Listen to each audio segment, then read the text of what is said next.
everyone. Thank you for joining me. My name is Carlos. Today we're going to be reviewing a topic which is near and dear to my heart, which is journaling and keeping a log book, a training log book. Well, so what is the purpose of a log book? Well, to track your training, to track your progress, to see your improvements, to log your workouts, to see if you're improving from week to week, from month to month, over time, and if you can improve and make adjustments on that data. So what is it that I generally do with a logbook? Now, it's pretty cumbersome to go to the gym, especially if you're limited for time, and carry around a little notebook, and you just did a set of triceps rope push downs. Now you're going to write it in. I did, one set, 13 reps with 55 pounds, and you're writing, and you're training and you're writing. I used to do that. It looks a bit odd. I remember seeing guys in the gym who, when I first saw this notion of logging in your training, and I didn't really understand what it was about, then I understood that it was a thing. And when I got into it, I found the value of it. So now I just send off little voice clips on my cell phone to myself. It's very easy to do. You do a set of squats, and I set number 3. 315 pounds times 6 reps or something like that. It's fun for me when I get home after the gym to sit down, listen to the clips, and write out the routine, and go over exactly what it is that I did. For me, it's helpful, it's edifying, and I'll explain a little bit more about that. So, what is it that we log? We're logging in, first of all, the exercises that we're doing. So say on that day, you're going to do legs, you're going to do chest, you're going to do abs and some calves. Well, that's what you write out. You write out the exercises, the specific movements that you perform. You write out the weight, which you did the set for, how many reps, and then you total out the poundages. So all this is, like I do this on audio clips, and then I go and write it out on an Excel. So I have columns for everything. First column is the exercise or the body part, then the exercise itself, the particular movement. Then on another column we put in the sets, then the reps that were performed, and then the total poundages. There's one column which has all the data into one, which is the particular set that we're not the set, but the session for that particular muscle. I'll show it on the screen in a little bit. So the purpose of the logbooks would be kind of meaningless unless they serve the purpose for improvement. So since we're into progressive resistance and progression in general, it's always good to know what you've been doing. I know some people keep all of this in their heads, but sometimes, the improvement can be from 1 rep, up to, 5 pounds or something. And it's hard to remember, did I do 12 reps last time on that tricep skull crusher, or was it 13? I think it might have been 10. So it's important to have this data registered, with, exactly what you're doing. So once you have the data of what you have been doing in your previous workouts, you can construct your following workout, right? So you're gonna make improvements on some lifts. On others, you may want to remain the same reps, same sets, and same weight. You don't want to move anything. On others, you may want to increase the reps or the weight. And so that's what the logbook enables you to do. I found it invaluable for progression, to improve my lifts over time and to intensify the routines, because when you have a specific goal in mind, you go to the gym. I remember when I first started working out, some days I'd go to the gym and I was clueless. I didn't have any routines. I just knew that I wanted to go train. I was going to do chest that day, and what else? Whatever. I'd meet up with some friends and, hey, let's go work out.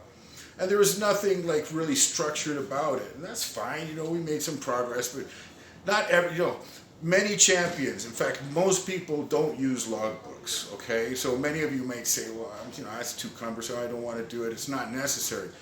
It might not be necessary, but it is helpful. And it's a better way of going around doing things. If you have more information, more data, and if you're really committed to progression and improving your sessions and improving your workouts, why wouldn't you want to have all the data at your hand, at your disposal? You may track calories, macros, how many calories you're eating, how much protein, and you're very detailed about your intake.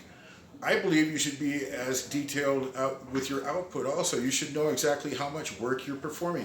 One of the major pieces of data that I accrue or I get from these from writing everything down or logging everything is how many total pounds I did for a particular exercise.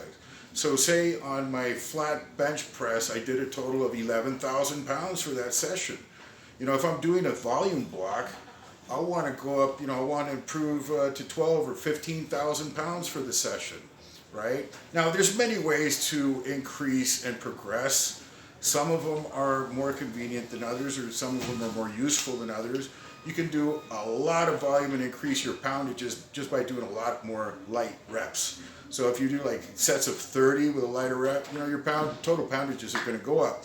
So I try to keep them within a certain criteria. I use only working sets, those sets that are taken to failure or near failure, and those are the ones that I total up. And they have to be within a certain weight range either. Just doing the working sets, that excludes all the feeder sets, all the lightweight work and all of that. So that's where that is going with that. The other thing that I do with the log is, as I mentioned before, is planning the following workout. So I look into the logbook and I see exactly what I've been doing the last several weeks, and I plan my progressions accordingly. So here, let me put up on the screen exactly what it is that we're doing. So here we're going to take the example of a high volume back session. Here we write down the exercise that was performed. So we have the back rack lift at knee height. We performed this with 90 pounds, did 10 reps, 135 pounds for 10 reps, 225 times 10, 315 times 8, and we went up to 4 plates times 8. We logged in the sets, the total amount of reps, and the total poundage. And we do the same with all the other exercises. With the back row, 225, 2 sets of 10, 1 set of 10, a back offset, 135. We log in that data, total 5850 pounds, 5,800 pounds, and so on. So you can check this out and use this as a template for yourself if you want, or come up with your own system. I always advise people to come up with their own systems, just because it's your system and you'll get in tune with what you're doing. And so this is the number in volume training that I always shoot for, the total poundage for the session. So here we did 50,000 pounds, 25 tons for the session.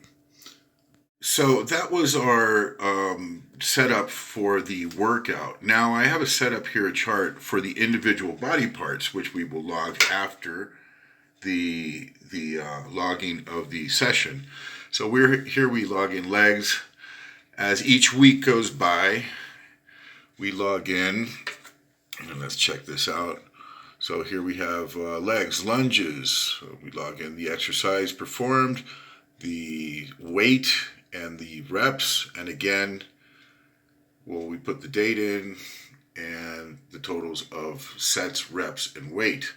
So for that particular week, I did 25,000 pounds and a total of 205 reps and 12 working sets for legs, and that was week 1. That shouldn't be named weeks. They should be named strongs. Even the language tends to beat people down subliminally. So here, week 2, 21,000 pounds.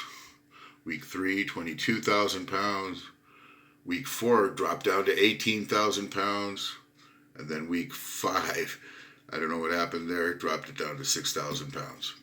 Now, I don't advise that you do things exactly like I am doing them. In fact, I try to teach others to do them in their own personal way. Find out your own system, create your own Excel, do it the way that's best for you, that's understandable for you. Try to come up with your own column, and whatever scheme will work for you. I don't like copying other people. It serves as a template for sure.